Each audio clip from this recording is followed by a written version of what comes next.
அனைவருக்கும் இனிய காலை வணக்கம். த ரைஸ் எழுமின் அமைப்பினுடைய 14வது அனைத்துலக மாநாடு இம்மாதம் 9, 10, 11 நாட்களில் ஐடிசி சோழா கிராண்ட் விடுதியிலும், அதற்கு முன்னதாக ஒரு மிகப்பெரிய பொது நிகழ்வு 8ஆம் தேதி காலை 10 மணி முதல் மாலை 4 மணி வரை இந்த மகளிர் கிறித்தவ கல்லூரியிலும் நடைபெறுகிறது. அடிப்படையில் இந்த மாநாடு எதற்காக என்கின்ற கேள்வி கோட்பாட்டு பின்புலத்திலிருந்து நாங்கள் இதை அணுகுகின்ற பொழுது, வள்ளுவ பெருந்தகை சொன்ன செய்க பொருளை செருணர் செருக்கு அறுக்கும் எஃகு அதனில் கூறியது இல். நீங்கள் உங்களுக்கு எதிரான எல்லா எதிர்ப்பையும் எதிரிகளையும் நீக்க வேண்டுமென்றால் செல்வத்தை விட சிறந்த வலிமையான ஆயுதம் ஒன்றும் இல்லை என்பதும், அரண் ஈனும் இன்பமும் ஈனும் திறன் அறிந்து தீதின்றி வந்த பொருள். தீதின்றி வந்த பொருள் அறச்செயல்களை செய்ய வைக்கும். அறச்செயல்கள் இந்த உலகத்தில் நடப்பதற்கு செல்வம் முதன்மையானது என்கின்ற புரிதலினுடைய அடிப்படையிலும் இந்த இயக்கத்தை 6 ஆண்டுகளாக நடத்தி வருகின்றோம். த ரைஸ் எழுமின் அமைப்பு 6 ஆண்டுகளில் 31 நாடுகளில் கிளைகளை பரப்பியிருக்கிறது. 10,000த்திற்கு மேலான உறுப்பினர்களை இன்று கொண்டு வளர்ந்திருக்கிறது என்பது அது மிகப்பெரிய வெற்றி. தமிழகத்தில் தமிழர்கள் வாழ்கின்ற நாடுகளில் பல்வேறு தொழில் வணிக அமைப்புகள் சிறப்பான பணிகளை செய்து வந்தாலும் கூட, உலகம் முழுவதும் இருக்கிற தமிழ் தொழிலதிபர்களையும் திறனாளர்களையும் இணைக்கின்ற ஒரு அமைப்பு இல்லை. அந்த பணியை த ரைஸ் எழுமின் அமைப்பு மட்டுமே செய்து வருகிறது. இந்த அமைப்பினுடைய 3வது மாநாடு மிகப்பெரிய அளவில் மகளிர் கிறித்தவ கல்லூரியில் நடைபெற்றது ஒரு திருப்புமுனை என்பதையும் இங்கே பதிவு செய்து கொண்டு, இந்த அமைப்பினுடைய முந்தைய கடைசி 13வது மாநாடு உலகத்தினுடைய வல்லமை மிக்க நாடுகளின் தலைவர்களும் உலகத்தின் வல்லமை மிக்க நிறுவனங்களினுடைய தலைவர்களும் ஒன்று கூடி உலகின் பொருளாதார தலைவிதியை முடிவு செய்கிற சுவிட்சர்லாந்து நாட்டு டாவோஸ் அரங்கில் நடைபெற்றது என்பதை, கடந்த ஜூன் மாதம் நடைபெற்றது என்பதை மனநிறைவுடனும் மகிழ்ச்சியுடனும் தெரிவித்துக் கொள்ள கடமைப்படுகின்றேன். காரணம், தமிழர்களாலும் அப்படி ஒரு டாவோஸ் அரங்கிற்கு சென்று நிற்க முடியும் என்பதை இந்த அமைப்பு நிரூபித்தது. 8 முதல் 11ஆம் தேதி வரை நடைபெற இருக்கின்ற இந்த மாநாட்டினுடைய சிறப்பு என்னவென்றால், இது மிகைப்படுத்தி சொல்வதல்ல, தமிழர்களினுடைய ஒட்டுமொத்த வரலாற்றையே, மீண்டும் சொல்கிறேன், மிகைப்படுத்தல் எனக்கு பிடிப்பது இல்லை. எனினும் ஒரு பணிவான பெருமிதத்தோடு நான் இங்கு பதிவு செய்தே ஆக வேண்டும்.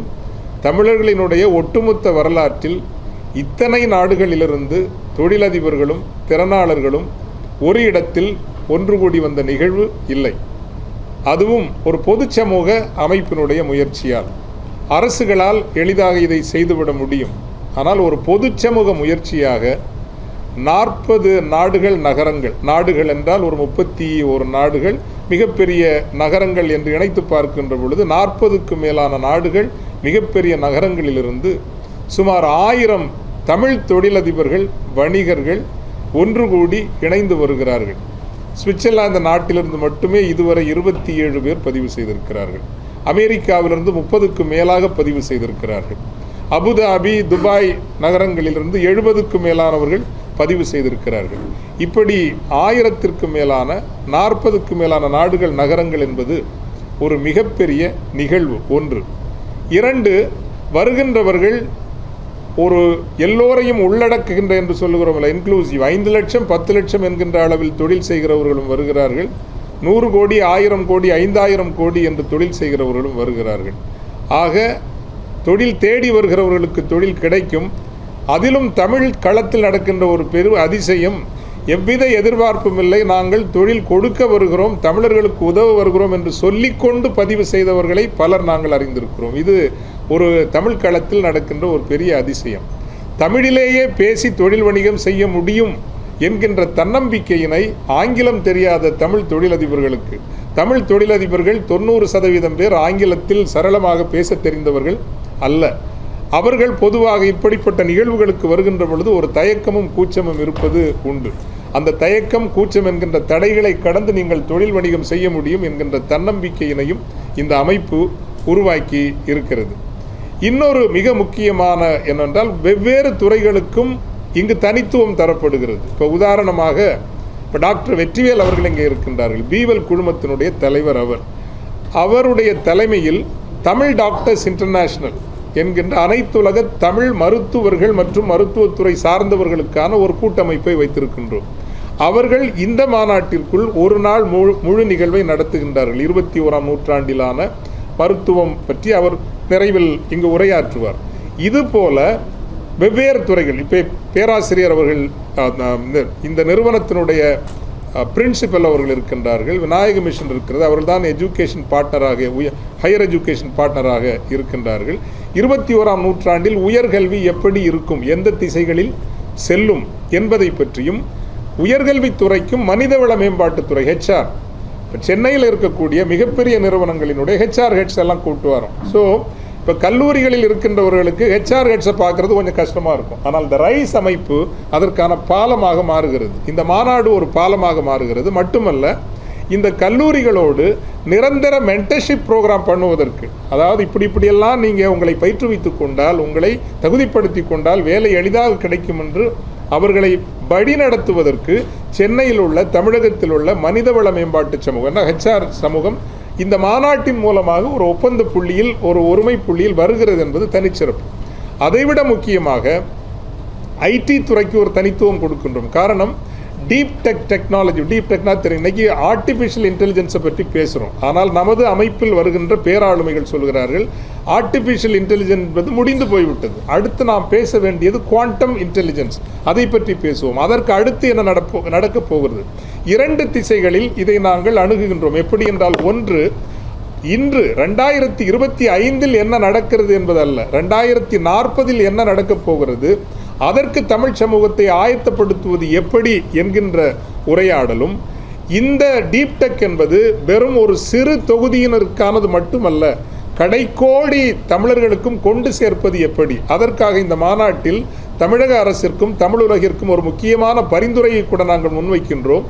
தமிழ், ஆங்கிலம், இந்தி என்கின்ற மும்மொழி கொள்கை விவாதத்தை கைவிட்டுவிட்டு, ஏனென்றால் தேவையான மொழியை யார் வேண்டுமானாலும் கற்றுக்கொள்வார்கள் என்பது மனித இயல்பு, உலக இயல்பு. அதற்கு மாறாக தமிழ், ஆங்கிலம் ஒரு டிஜிட்டல் லாங்குவேஜ், அது பைத்தானாக இருக்கலாம், வேறு ஏதாவது இப்படி ஒரு மும்மொழி கொள்கையை ஏன் அரசு முன்வைக்கக்கூடாது எனில், கடைக்கோடி அரசு பள்ளி மாணவர்களுக்கும் மாணவியர்களுக்கும் அவர்கள் பள்ளிக்கூடத்தில் படிக்கிற போதே ஒரு டிஜிட்டல் லாங்குவேஜ் படிக்கின்ற பொழுது இன்று பேசப்படுகின்ற ஆர்டிஃபிஷியல் இன்டெலிஜென்ஸ், குவாண்டம் கம்ப்யூட்டிங் இந்த ஒரு காலகட்டத்தில் வெறும் உயர் நடுத்தர அல்லது நடுத்தர வசதி படைத்த மாணாக்கர்கள் மட்டுமல்ல இடம் பிடிப்பார்கள், ஏழை எளிய மக்களும் இடம் பிடிக்க முடியும் என்கின்ற நோக்கத்தில் இதை ஒரு இயக்கமாகவே முன்னெடுத்து செல்ல விரும்புகின்றது. இந்த நிகழ்வுக்கு மைக்ரோசாஃப்ட் நிறுவனத்தினுடைய அமெரிக்காவின் மைக்ரோசாஃப்ட் நிறுவனத்தினுடைய ஏஐ டைரக்டர் செசில் சுந்தர் அவர்கள் வருகின்றார்கள்.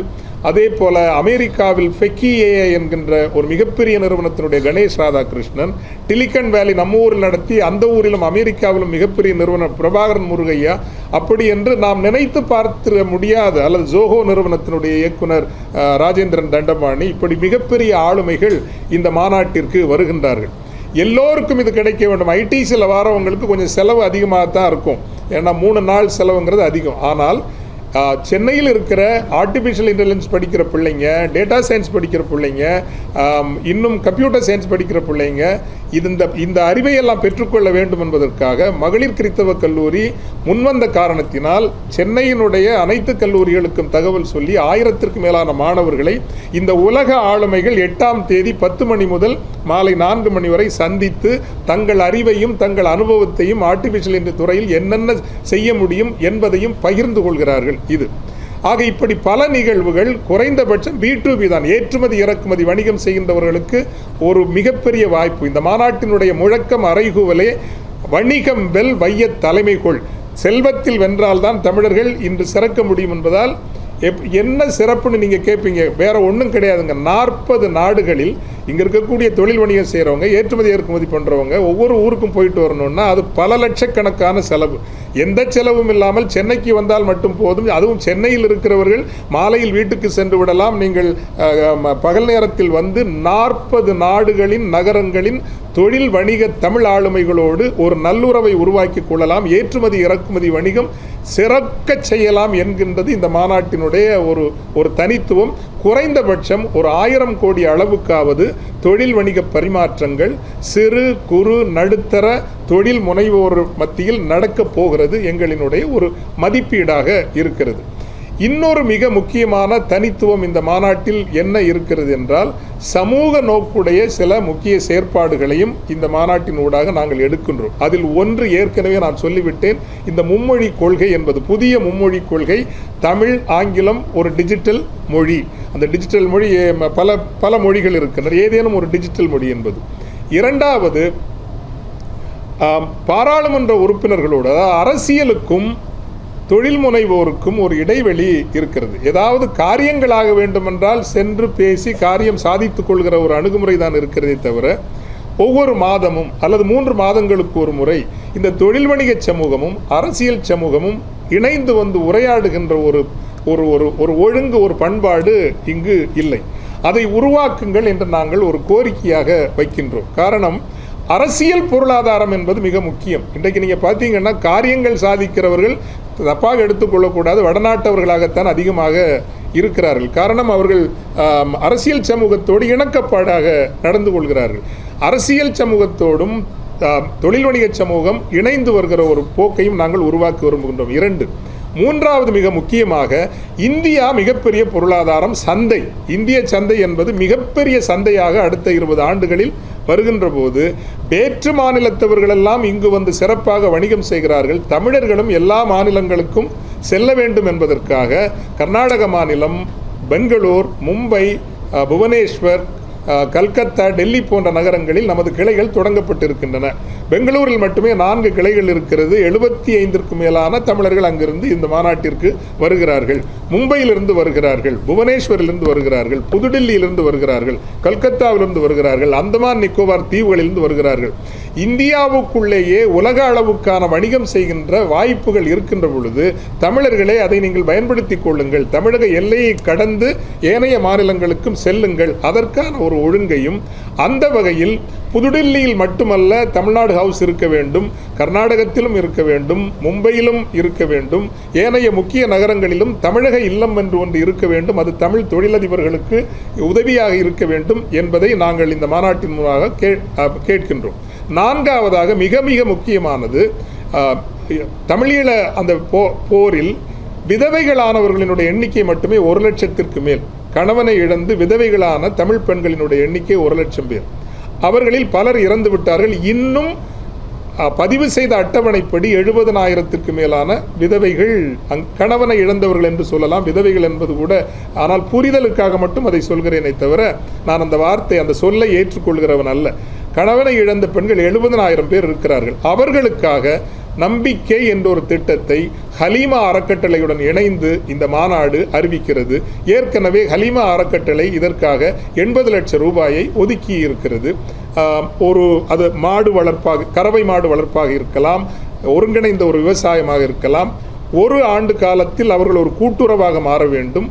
2 ஆண்டு காலத்தில் அவர்கள் இன்னும் ஒரு 500 பேர் என்கின்ற அளவுக்கேனும் வளர வேண்டும். 3வது ஆண்டில் நமது ஊரில் இருக்கிற ஆவின் போல, அதே போல அமுல் என்கின்ற அந்த கூட்டுறவு திட்டத்தினுடைய முன்மாதிரியில் இந்த 70,000 விதவை பெண்களில் குறைந்தபட்சம் ஒரு 20,000 பேரையாவது வாழ்வாதார வழிக்கு கொண்டு வந்து ஒரு மிகப்பெரிய ஒரு பிராண்ட், ஒரு ஆவின் போல, அமுல் போல ஒரு பிராண்ட் அங்கு உருவாக்க உதவ வேண்டும் என்கின்ற அந்த அறைகூவலையும் இந்த மாநாடு விடுக்கிறது. 4வதாக தமிழூர் என்கின்ற ஒரு திட்டத்தை இந்த மாநாடு முன்வைக்கிறது. இப்போ நீங்கள் சென்னையில் பார்த்தீங்கன்னா மலையாள கேரளா கிளப் இருக்கும், நீங்கள் ஆந்திரா கிளப் இருக்கும், பலவேறு கிளப் இருக்கும். ஆனால் கிளப்புங்கிறது ஏதோ நீங்கள் தவறாக எடுத்துக்கொள்ளக்கூட, அது ஒரு மது அருந்துகிற இடமாக நாம் சுருக்கி விடாமல், அது கலை, பண்பாடு, மொழி, தொழில் வணிக பரிமாற்றங்கள் இவையெல்லாம் நடக்கிற ஒரு இடமாக கருதினோம் என்றால் அது ஒரு நல்ல யோசனை, விளையாடுவதற்கு, தொழில் வணிகம் பேசுவதற்கு. ஸோ அந்த வகையில் உலகெங்கிலும் இருந்து தமிழர்கள் வரலாம் வந்து தங்கலாம், தொழில் வணிகம் பேசலாம், பரதநாட்டியம் கற்றுக்கொள்ளலாம், மரபிசை கற்றுக்கொள்ளலாம், களரி கற்றுக்கொள்ளலாம், சிலம்பம் கற்றுக்கொள்ளலாம். சீனாவில் இருக்கிறதைப் போல ஒரு ஷாவலின் ஒரு டெம்பிள் நம்முடைய சிலம்பத்திற்காகவும் வர வேண்டும், ஒரு இயற்கையான சூழலில் வாழ வேண்டும் என்பதற்காக மாவட்டங்கள் தோறும் தமிழூர் என்று ஒன்று உருவாக்க வேண்டும் என்கின்ற வகையில் முதல் தமிழூர் திருநெல்வேலிக்கும் குற்றாலத்திற்கும் இடையில் ஒரு ஊரில் நாங்கள் ஏற்கனவே ஒரு நிலம் வாங்கிவிட்டோம். அதை பூர்வாங்கமாக அறிவித்து அப்படி ஒரு தமிழூர் ஒன்றை கட்டமைக்கின்ற ஒரு பணியும் இந்த மாநாட்டினூடாக நடைபெற இருக்கின்றது. ஊடகத்தினூடாக ஒரு முக்கிய அழைப்பு என்னவென்றால் 8ஆம் தேதி எல்லோரும் மகளிர் கிறிஸ்தவ கல்லூரிக்கு மாணவ சமூகத்தினர் வாருங்கள். ஆர்டிஃபிஷியல் இன்டெலிஜென்ஸ், குவாண்டம் கம்ப்யூட்டிங், இவை பற்றியெல்லாம், குவாண்டம் இன்டெலிஜென்ஸ் இவை பற்றியெல்லாம் தெரிந்து கொள்ள விரும்புகிறவர்கள் வாருங்கள். அதே போல இந்த அனைத்துலக ஐடி துறையினருக்காக இருக்கின்ற அமைப்பில் இணைய விரும்புகிறவர்களும் 8ஆம் தேதி நீங்கள் மகளிர் கிறிஸ்தவ கல்லூரிக்கு வரலாம். கட்டணம் எதுவும் இல்லை, ஆனால் பதிவு செய்ய வேண்டும். அதற்கான லிங்க் எல்லாம் அறிவிக்கப்படும். அது உங்களுக்கு பயனுள்ளதாக இருக்கும் என்பதை இந்த நேரத்தில் பகிர்ந்து கொண்டு, நிறைய நான் நீண்டு பேசிவிட்டேன். ஊடகத்துறை அன்பர்களுக்காக நான் சுருக்கமாகவும் கடைசியில் 1 நிமிடம் 2 நிமிடம் பேசுவேன். அதற்கு முன்னால் முதலில் என்னிடம் உங்களுக்கு கேள்வி இருந்தால் நீங்கள் கேட்கலாம். அதற்கு பிறகு தமிழ் டாக்டர்ஸ் இன்டர்நேஷனல் யார், என்ன செய்ய போகிறார்கள் என்பதை நம்முடைய டாக்டர் அவர்கள் சொல்லுவார்கள். இந்த நேரத்தில் இந்த மாநாடு என்பது உங்களுக்கு தெரியும், நாங்கள் மிகப்பெரிய வெளிநாட்டு நிறுவனங்களிடமிருந்தோ அல்லது அரசிடமிருந்து நிதியுதவி பெற்றோ இந்த 13 மாநாடுகளும் 14 மாநாடும் நடக்கவில்லை. இது பொது சமூகத்தினுடையவும் நல்லுள்ளம் கொண்ட தொழில் நிறுவனங்களினுடையும் துணையோடு தான் நடந்து வந்திருக்கின்றது. அவ்வகையில் இந்த மாநாட்டினுடைய பிரசன்டிங் ஸ்பான்சராக முன்வந்திருக்கின்ற G2 நிறுவனத்திற்கு நாங்கள் இங்கு பொதுக்களத்தில் நன்றி சொல்ல கடமைப்பட்டு இருக்கின்றோம். தரமான நல்ல ஒரு ப்ராப்பர்ட்டிஸை முறைப்படி நாங்கள் பொதுவாக பின்புலங்களை முறைப்படி படிக்காமல் எந்த நிறுவனத்தோடும் நாங்களும் செல்வது இல்லை. அந்த வகையில் சட்டங்களினுடைய அடிப்படையில் செயல்படுகின்ற அந்த நிறுவனம் எங்களுக்கு புரவலாக வந்திருக்கிறது என்பதற்கு நாங்கள் இங்கு நன்றியோடு பதிவு செய்ய கடமைப்பட்டிருக்கின்றோம். இந்த தமிழர் திட்டமும் CTRASIS என்கின்ற அமைப்பும், தமிழர் தொழில் வணிக வேளாண் பெருமன்றம் என்கின்ற அமைப்பும் இன்னும் துணை தருகின்றன. விநாயக மிஷன் உயர்கல்வி ஒரு பார்ட்னராக வந்திருக்கிறது. இப்படி பல நிறுவனங்கள் துணை தந்திருக்கின்றன. அவர்களுக்கும் எங்கள் நன்றியை பதிவு செய்து கொண்டு, இங்கு நிறைய பேர் இருக்கின்றார்கள் நான் பதிவு செய்வதற்கானால், இந்த ஒரு நிலையிலும் கூட அவர் மெர்கன்டைல் பேங்குக்கு டைரக்டராக இருந்தார். மெர்கன்டைல் பேங்க் தான் பேங்கிங் பார்ட்னராக வந்திருக்காங்க. இப்படி பலர் துணை தந்திருக்கின்றார்கள். பெரிஸ் மகேந்திரவேல் அவர்கள் மெர்கன்டைல் பேங்கினுடைய அவர் ஒரு தலைவராக, இயக்குனராக இருந்தவர். ஊராக சென்று இந்த அமைப்பை அவர் என்று வளர்த்து கொண்டிருக்கின்றார். அவர் சாதாரண ஒரு ஆளுமை கிடையாது. தமிழ் உலகம் உண்மையிலே பார்க்க வேண்டிய ஆளுமை. அதே போல் G2 நிறுவனத்தில் சிவகுமார் அவர்கள் வந்திருக்கின்றார்கள். அவர் சேல்ஸுக்கு ஹெட் பண்ணுறாரு. சார் நீங்கள் ஜுனைத் பாபு அவர்கள் சிஓ வந்திருக்காங்க. அவங்களும் பேசுவாங்க. Why they are associating with this particular ஈவெண்ட்டுங்கிறது. மெடிடூருங்கிறது உலகம் முழுவதும் உள்ள, நம்ம கோயம்புத்தூர் இந்தியாவினுடைய மெடிக்கல் டூரிசம் டெஸ்டினேஷனுங்க. அதே மாதிரி சென்னையும் மெடிக்கல் டூரிசம் டெஸ்டினேஷன். இதை உலகத்தோடு இணைக்க வேண்டுங்கிறதுக்காக ஒரு தமிழர் நம்ம மெடிடூர் அப்படிங்கிற ஒரு நிறுவனத்தை அங்கே தொடங்கியிருக்காரு. அதனுடைய தலைவரும் வந்திருக்கின்றார். விநாயக மிஷனுடைய சார்பில் மட்டுமல்ல, எங்கள் அமைப்பிற்கு அவர் சாதாரண ஆளில் லக்ஷ்மி மோகன், சென்னையில் யாருக்காவது வேலை வேணும்னா அவருடைய நம்பரை வாங்கி வச்சுக்கோங்க. எந்த நிறுவனத்தில் வேலை வேணுனாலும் HR கம்யூனிட்டியை அவர் அப்படி வச்சிருக்கிறார், கையில் வச்சிருக்கிறாருன்னு வச்சுங்களேன். ஒரு ரகசியத்தை நான் சொல்லிட்டேன், உங்களுக்கு இனிமேல் தொந்தரவு தான் இருந்தாலும் இந்த இப்போ நீங்கள் பெரிய பெரிய நிறுவனங்களில் யாருக்காவது வேலை வாங்கி கொடுக்கணும்னா எந்த காசும் வாங்காமல், எந்த ஊதியமும் பெற்றுக்கொள்ளாமல் உதவி செய்யக்கூடிய ஒரு பேராசிரியர் எங்களினுடைய அமைப்பினுடைய ஒரு முக்கியமானவராகவும் இருக்கின்றார்.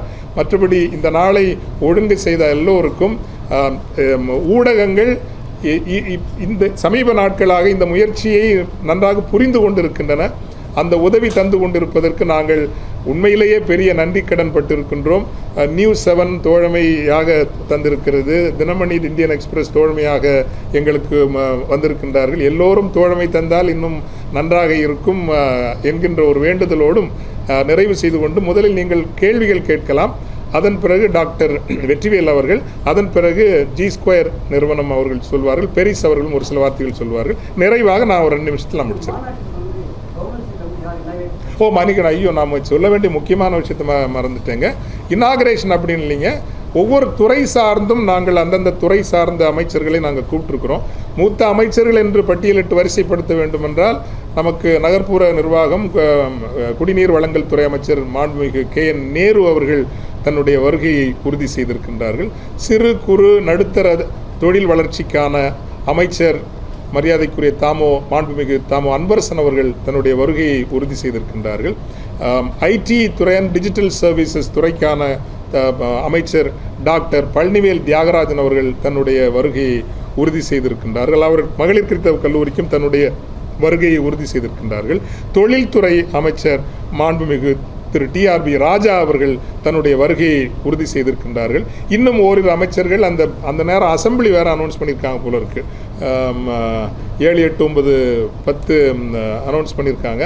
அதனால் அந்த நேரத்தை கொஞ்சம் ரீநெகோஷியேட் பண்ண அல்லது உயர்கல்வித்துறை அமைச்சரும் வரணும். சுற்றுலா வளர்ச்சித்துறை அமைச்சர் அது சொல்ல மறந்துட்டு நாங்கள் அந்த தமிழூர் அங்கே பண்ணுறோம்ல குற்றாலம் பக்கத்தில் நவ திருப்பதி இருக்கிற மாதிரி நாங்கள் இப்போ நவ கைலாயம் ஒன்று அடையாளப்படுத்தியிருக்கோங்க.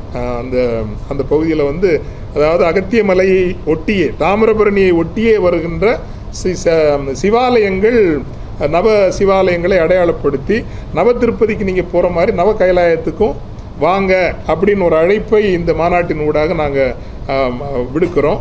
அதே மாதிரி தமிழூர் இன்னொன்று செய்யணும்னா பல்மைரா டூரிசம், பனை டூரிசம். சவுத்துலேருந்து வரவங்களுக்கு தெரியும் அந்த பெல்ட்டுங்கிறது முதலியார்பட்டியாக இருக்கட்டும், அந்த பெல்ட்டுங்கிறது இன்னும் சுத்தமான பதநீர் குடிக்க வேண்டுமென்றால் சுத்தமான வேறு எதையும் நான் சொல்லலை, சுத்தமான பதநீர் குடிக்க வேண்டும் என்றால் நீங்கள் அந்த பகுதிக்கு வரலாம் என்பதால் பல்மைரா டூரிசம் பண்ணலான் இருக்கிறோம். பயோடைவர்சிட்டி டூரிசம்லாம் அந்த தமிழூரை மையமாகப்படுத்தி செய்யலாம். அதனால் சுற்றுலா வளர்ச்சித்துறை அமைச்சரையும் அழைக்கலான் இருக்கிறோம். எப்படியும் ஒரு 8-10 அமைச்சர்கள் இதில் பங்கேற்பார்கள். அதுவும் ஒரு சிறப்பாக இருக்கும்.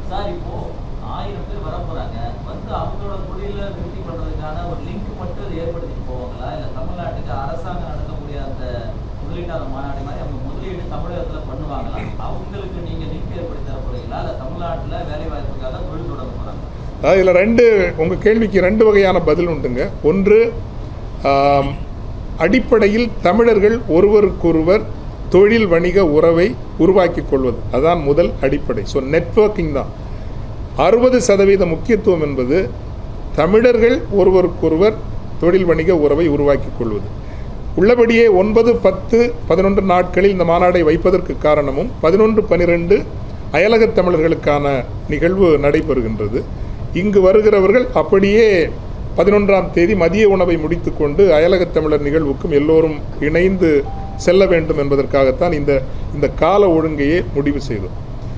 இப்போ இதனால் இந்த நெட்வொர்க்கிங்னால் இந்த 1000 பேரில் தமிழகம், பெங்களூர், மும்பையிலிருந்து ஒரு 400 பேர் 450 பேர் வருகிறார்கள். அப்போ வெளிநாட்டில் உள்ள தமிழர்களோடு உள்ள தொடர்பு என்பது அயலக சந்தைகளோடு தமிழ்நாட்டு தொழிலதிபர்களுக்கான ஒரு வாயில் திறப்பு என்று நீங்கள் எடுத்துக்கொள்ளலாம். 2, 3 தமிழகத்திற்கு பெருமுதலீடு செய்கின்ற அளவுக்கு வசதியுடன் இருக்கின்ற தமிழர்கள் எண்ணிக்கை குறைவு. இதை நல்லா ஞாபகம் வச்சுக்கோங்க. இன்ஃபேக்ட் நீங்கள் கேட்ட இதே கேள்வியை ஒரு அமைச்சரனிடம் கேட்டார். இதனால் தமிழகத்திற்கு என்ன முதலீட்டு அளவில் என்ன பயன் அப்படின்னு ஒரு அமைச்சர் கேட்டார். அப்போ நான் அவர்கிட்ட சொன்னேன், உலக முதலீட்டாளர்கள் தமிழகத்திற்கு வருகின்ற பொழுது அவர்களை ஊராக சென்று நீங்கள் அழைக்கின்றீர்கள், பட்டுக்கம்பளம் விரித்து வரவேற்கின்றீர்கள். என்றேனும் ஒரு நாள் வர வேண்டும். உலகத்தில் உள்ளவர்கள் தமிழர்களை முதலீட்டாளர்களாக அழைத்து தமிழர்களுக்கு உலகப் பரப்பில் பட்டுக்கம்பளம் விரிக்கப்படுகின்ற ஒரு காலம் வர வேண்டும் என்கின்ற கனவுக்காகத்தான் இந்த அமைப்பு இயங்குகிறது என்று தமிழர்கள் இன்று அந்த நிலையில் பெரிதாக இல்லை என்பதை இந்த நேரத்தில் நான் பதிவு செய்ய விரும்புகின்றேன். என்றேனும் ஒரு நாள் தமிழர்கள் வருவார்கள், வர வேண்டும் என்கின்ற வேட்கையும் விருப்பும் வெறியும் கொண்டுதான் இந்த முயற்சி நடத்தப்படுகிறது. எனவே உலக முதலீட்டாளர்களை இங்கு வரவேற்கிற காலம் ஒரு நாள் அற்றுப்போய் தமிழர்கள் உலகப் பரப்பிற்கு முதலீட்டாளர்களாக செல்ல வேண்டும் என்கின்ற கனவை ஒரு சிறு அகல் விளக்கு போல் தாங்கிக் கொண்டு சுற்றித் திரிகிற ஒரு அமைப்பாக நீங்கள் இதை பார்க்க வேண்டும்.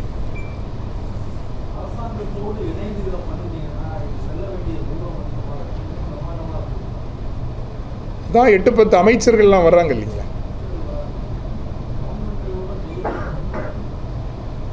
அதுவும் டைப் தான். கவர்மெண்ட் எல்லாம் என்னென்ன உதவி கேட்கிறோமோ அந்த நாங்கள் கேட்கிற உதவியை அவர்கள் தராமல் இல்லை.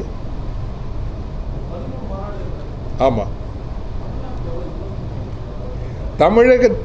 தமிழகத்தில் உள்ள தமிழ் சிறு குறு நடுத்தர தொழிலதிபர்களினுடைய தொழில் வளத்தை அதிகப்படுத்துவதுதான் எங்கள் முதன்மை இலக்கை அன்றி தமிழகத்திற்குள் முதலீடுகளை கொண்டு வந்து சேர்ப்பது என்பதை எங்களுடைய முதல் இதாக வைக்கல. பட் அது எப்படி நடக்கும்னு வச்சுங்களேன். இப்போ வந்து கனடாலேருந்து ஒரு அணி வராங்க. அவங்க கேட்குறாங்க, ஃபாதர் கெனேடியன் தமிழ்நாடு ஒரு ட்ரேட் டெலகேஷனை கொண்டு வரலாமான்னு கேட்குறாங்க. இது எப்போ நடக்கும்? அடுத்த ஒரு 8 மாதத்தில் நடக்கும்.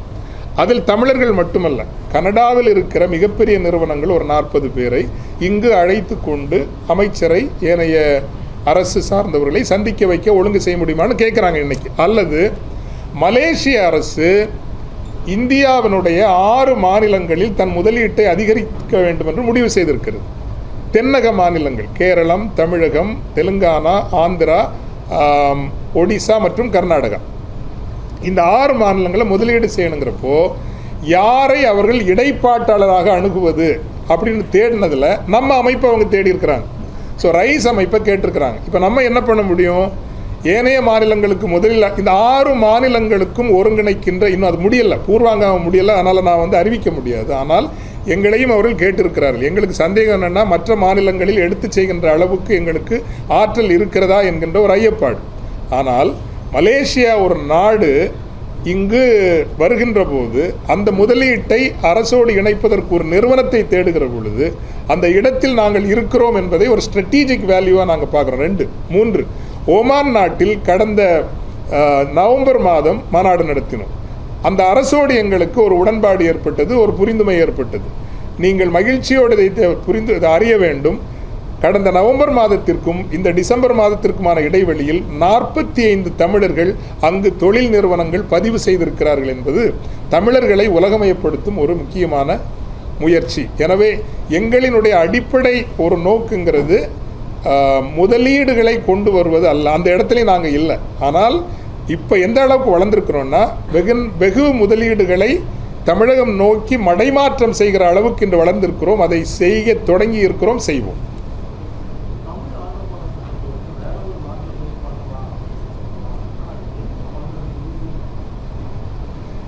இது குறைந்தபட்சம் என்ன செய்ய முடியும்னா, மலேசியாவுக்கு போகிறாங்க, ஒரு கம்பெனி ரெஜிஸ்டர் பண்ணோன்னா அது ஈஸி. எங்கள் நிறுவனத்துக்கு நீங்கள் வாங்க, ஓப்பனாகவே சொல்கிறேன். நீங்கள் மலேசியாவில், ஓமானில், துபாயில், அபுதாபியில், கத்தாரில், சவுதி அரேபியாவில், பஹ்ரைனில், இங்கெல்லாம் கனடாவில், அமெரிக்காவில் ஒரு தொழில் நிறுவனம் நீங்கள் பதிவு பண்ணணுன்னா, ஃபார் எக்ஸாம்பிள் சரியான ஆடிட்டர், உங்கள்கிட்ட நிறைய பணம் வாங்க மாட்டாங்க, வெரி லெஜிட்டிமேட்டாக நியாயமான செலவோட கம்பெனி உங்களுக்கு ரெஜிஸ்டர் பண்ணி கொடுக்க முடியும்.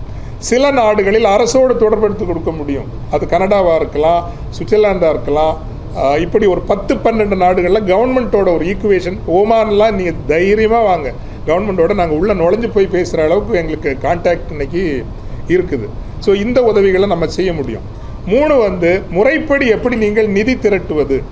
அபுதாபியில் இருக்கிற ஃபண்டிங் மாதிரி வேறு எங்கேயும் கிடையாது. ஆனால் முறைப்படி அவங்களுக்கு வேணும். உங்களுக்கு Ernst and Young, Price Waterhouse Coopers, அந்த மாதிரி ஒரு ப்ராஜெக்ட் ரிப்போர்ட்டெல்லாம் பண்ணுற ஒரு வழிநடத்துதல் வேணும். அந்த வழிநடத்துதலை தருவதற்கும் நம்முடைய அமைப்பு தயாராக இருக்கு. வழிநடத்துதலை நமது அமைப்பு இன்னைக்கு தகுதியோடும் நம்பகத்தன்மையோடும் தர முடியும்.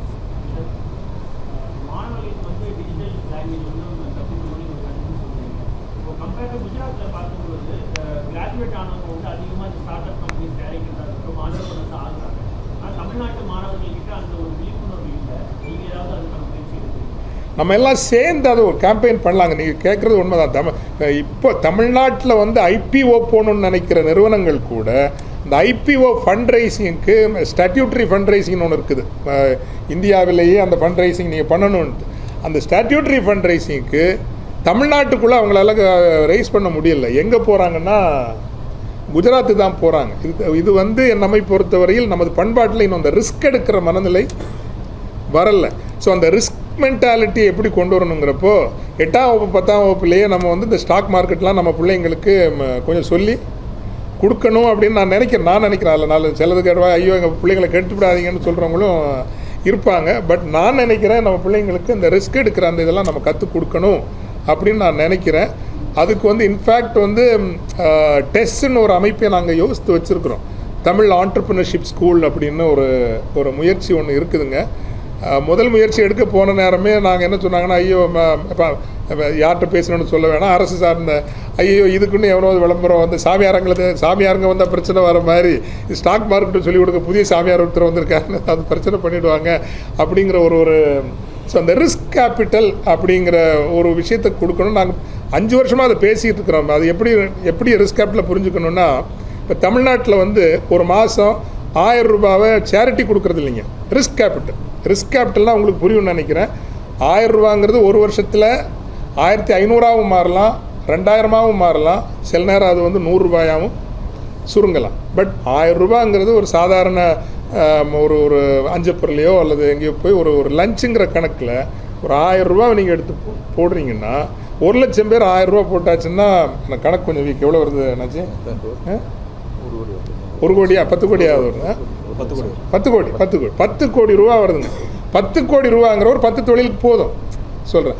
அது மாதிரி 1,00,000 ரூபா போடுறவங்க 1,00,000 பேர் கட்டாயம் இருக்கிறாங்க இங்கே ரிஸ்க் கேபிட்டல். பட் இதை வந்து ஒரு சோஷியல் மூமெண்ட்டாக கொண்டு போகணுன்னா என்னுடைய கருத்துப்படி மீடியாவால் மட்டும்தான் அது முடியுங்க. கேம்பெயின் பண்ணிகிட்டே இருக்கணும். Social media, digital media campaign பண்ணி ரிஸ்க் கேபிட்டலில் வளர்ப்போம். கவர்மெண்ட்டை மட்டுமே நம்ம நம்பியிருக்காமல் வந்து பொதுமக்களே ஒரு பெரிய மூலதனத்தை உருவாக்கி இங்கே இருக்கிற தொழில் இப்போ இங்கே என்னென்னா தோற்று போனால் அவனை தூக்கி விடுறதுக்கு யாரும் இல்லைங்க. அவன் தற்கொலை அல்லது அவன் வாழ்க்கையே தலைமுறையே முடிஞ்சு போச்சுங்கிற மாதிரி இருக்குது. இந்த மாதிரி ரிஸ்க் கேபிட்டலாக இருந்துச்சுன்னா தோற்று போனவங்களாம் நம்ம தூக்கி விடலாம். அதனால தான் இப்படிப்பட்ட நிறுவனங்கள் பலரும் நம்ம கூட வரது. இப்போ Tamil doctors international, trust me, இன்னொரு 5 வருஷத்தில் அவங்களே ஒரு 500 பேருக்கு சப்போர்ட் பண்ணுற அளவுக்கு வந்துடுவாங்க. இதே மாதிரி என்ஜினியர்ஸ் ஃபோரம் இருக்குது. என்ஜினியர்ஸ் ஃபோரம் இன்னொரு 5 வருஷத்தில் அவங்க ஒரு 5000 பேருக்கு இப்போவே சொல்கிறாங்க, ஆண்டுக்கு எங்களால் 25,000 பேருக்கு வேலை வாங்கி கொடுக்க முடியுன்றாங்க. உலக பரப்பில் இருக்கிற, ப்ளீஸ் ட்ரஸ்ட் மீ, உலகத்தில் இருக்கிற மிகப்பெரிய நிறுவனங்களில் நாங்கள் இப்போ ட்ராவல் பண்ணுறோம் இல்லைங்களா, டெசிஷன் எடுக்கிற இடத்துல நம்ம தமிழ் என்ஜினியர்ஸ் இருக்காங்க. பட் தமிழ் என்ஜினியர்ஸுக்குள்ள பிரச்சனை என்னென்னா அதிகம் பேச மாட்டாங்க, பிஆருக்கு வர மாட்டாங்க. அவங்களுக்கு அந்த பப்ளிக் ரிலேஷன்ஸ் கொஞ்சம் குறைவு. அந்த லிங்கை நம்ம உருவாக்குறப்ப அவங்க ஈஸியாக சொல்கிறாங்க, எங்களால் 25,000 பேருக்கு வேலை வாங்கி கொடுக்க முடியும் இந்த ஒழுங்குகளெல்லாம் வந்தால். ஸோ இதெல்லாம் வந்து படிப்படியாக நடக்கும், உறுதியாக நடக்கும்.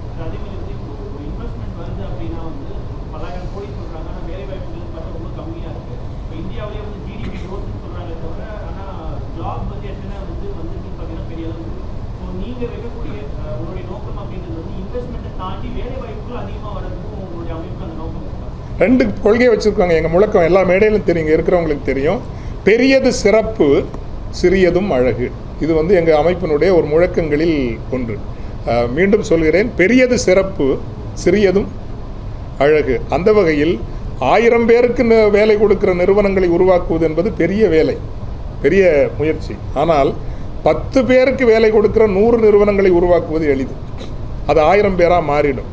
அப்போது லோக்கலைஸ் ரிசோர்ஸஸை வச்சு அந்தந்த பகுதிகளில் இருக்கிற வளங்கள், இயற்கை வளம், மனித வளம், கலை பண்பாட்டு வளம், கும்பகோணத்தில் கோயில்களெல்லாம் நம்ம சரியாக பண்ணாலே அது ஒரு பெரிய ஒரு தொழில் வளர்ச்சி வரும்.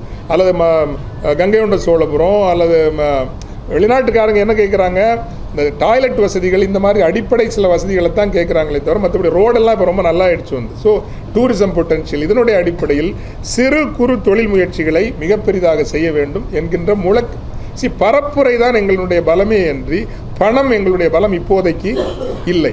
பணம் இருக்கிறவர்களை தொடர்புபடுத்தி கொண்டு வருகின்ற ஒரு ஆற்றல் இன்னைக்கு இருக்குது. இப்போது உலகத்தினுடைய பூச்சந்தையை 14% கட்டுப்படுத்துகிற ஒரு தமிழர் முகமது ஈகியா தஞ்சாவூர்காரர், அவர் நம்ம அமைப்பில் இருக்கிறார். அல்லது ஆண்டுக்கு 46,000 கோடி டேர்ன் ஓவர் பண்ணுற டெக்டான் லக்ஷ்மணன் அவர்கள் துபாயில் இருக்கார், அவரும் நம்ம அமைப்போடு இருக்கிறார். அது இப்படி நாம் எல்லார் பேரையும் சொல்ல வரும்போது இப்படி ஒரு 100 பேராக நம்ம அமைப்பில் இன்றைக்கி இருக்கிறாங்கன்னு வச்சுங்களேன். வந்து ஒரு 5,000 10,000 கோடின்னு தொழில் பண்ணுறவங்க இருக்கிறாங்க. அவங்கள நம்ம கொண்டு வந்து நிறுத்த வேண்டிய ஒரு தருணம் வரும் கட்டாயம்.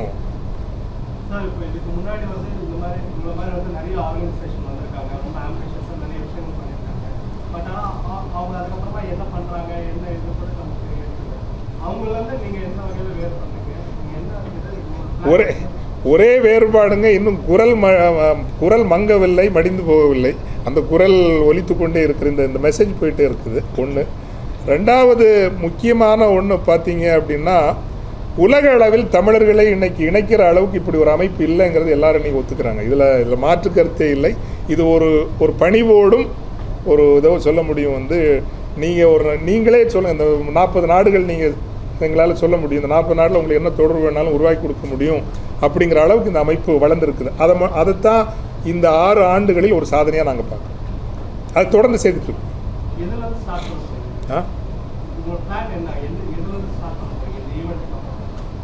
ஈவெண்ட்டுக்கு அப்புறமா ஒரு ஏறக்குறைய 40 சாப்டர் இருக்குங்க. சாப்டர் கூடிட்டு இருக்கிறாங்க, அவங்களுக்குள்ள தொழில் வணிகம் பண்ணுறாங்க. அதெல்லாம் டோட்டலாக பார்த்தாச்சுன்னா அதுவே 50,000 கோடிக்கு மேலே அவங்களுக்குள்ள தொழில் செய்திருக்கிறாங்க. இதை விட என்ன சாதனை வேணும்? தமிழர்கள் தங்களுக்குள் ஒரு சர்க்குலர் எக்கானமி ஒரு 40-50,000 crores தொழில் பண்ணியிருக்காங்கிறது அது சாதாரண சாதனைங்களா? அது சென்னையிலேயே 15 சாப்டர் இருக்குங்க. 15 சாப்டர் அந்த தமிழர் தொழில் வணிக வேளாண் பெருமன்றங்கிற ஒரு அமைப்பு. 15 அணிகளும் தமிழ் பெயர் சூடியவை. செங்காந்தல், அனிச்சம், வாகை, ஆம்பல், செல்வம், திரவியம், இப்படி எல்லா அணிகளுக்கும் தமிழ் பெயர் சூடிய அணிகள். ஒவ்வொரு வாரமும் அவர்கள் கூடுகின்றார்கள், ஒருவருக்கொருவர் தொழில் வணிகத்தை பகிர்ந்து கொள்கிறார்கள். தமிழர்களிடம் அடிப்படையில் இல்லாத ஒரு பண்பாடு ஒரு 15 சாப்டர் சென்னையில் உருவாகி இருக்குங்கிறது அது பெரிய சாதனை தானே. அந்த 15 30 ஆக்குவோம், 30 ஒரு 300 ஆக்குவோம். குவைட்டாக அந்த வேலைகள் நடந்துட்டு இருக்குமில்ல.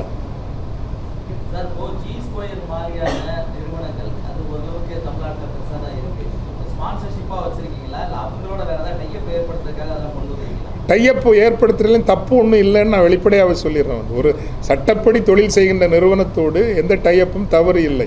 இப்போ இதுவரை டையப்லாம் ஒன்றும் பண்ணலை. நீங்கள் சொன்னனால அப்படி யோசிக்கிறதுக்கு இப்போ யோசனை வருதுன்னு வச்சுங்களேன். இப்போ ஸ்பான்சராக தான் நாங்கள் வந்திருக்கிறோம். இப்போ கோயம்புத்தூரில் அவங்க ஒரு டீப் டெக்குக்கு ஒரு ஐடி பார்க்கு பண்ணலான்னு சொல்கிறப்போ எங்களுக்கு டீப் டெக் பிளேயர்ஸோடு எங்களுக்கு தொடர்பு இருக்குது. டீப் டெக்னாலஜி பிளேயர்ஸோடு எங்களுக்கு தொடர்பு இருக்குது. அவங்களுக்கு முதலீடு செய்வதற்கு பணம் இருக்கிறது, நிலம் இருக்கிறது, எங்களிடம் நாலெட்ஜ் ஸ்ட்ரென்த் இருக்குது. ரெண்டையும் இணைச்சிட்டு போனோம்னா Coimbatore can become the deep tech capital of Tamil Nadu. இதில் ஒன்றும் எந்த தவறும் இல்லை என்று தான் நினைக்கிறோம். இதுவரைக்கும் எதுவும் பேசலைங்க. இப்போ நீங்கள் சொன்னதுனால வேணா அதை பேசிக்க. என்னங்க? ஆமாம்.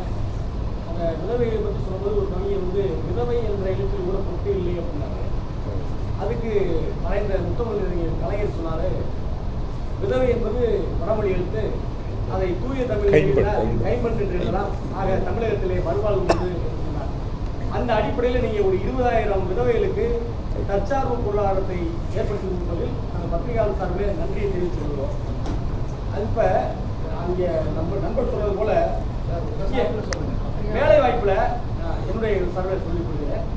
இப்போ பார்த்தீங்கன்னா அரசு வேலை வாய்ப்பில் பிற மொழி பேசுகின்ற, பிற மொழியை தாய்மொழியாக கொண்டவர்களுக்கு இங்கே வேலைவாய்ப்பில் அதிக இடஒதுக்கீடு இருக்கிறது. தமிழர்களுக்கு 7.5% தான் இடஒதுக்கீடு இருக்கிறதாக இப்பொழுது ஒரு புள்ளி விவரம் தெரிகிறது.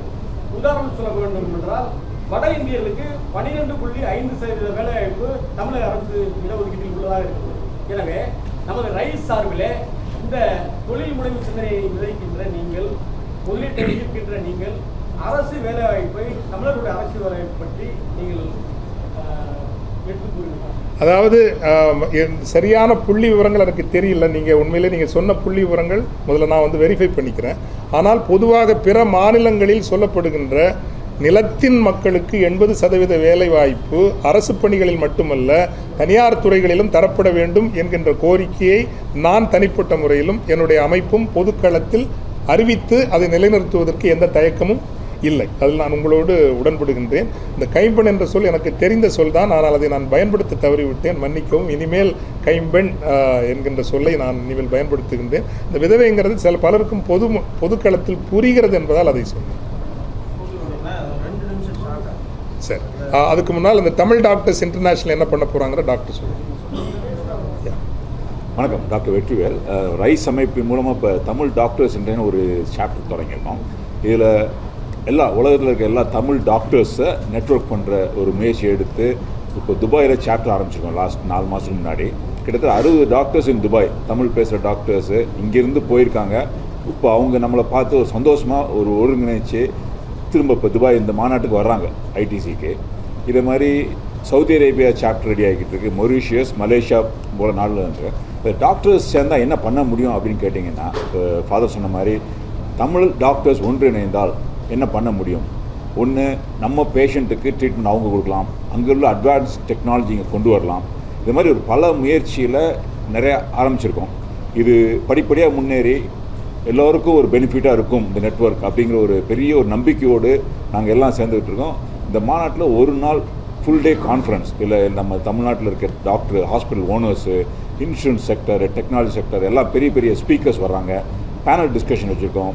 இந்தியன் மெடிக்கல் அசோசியேஷன் இதில் ஒன்றா பார்ட்டிசிபேட் பண்ணுறாங்க.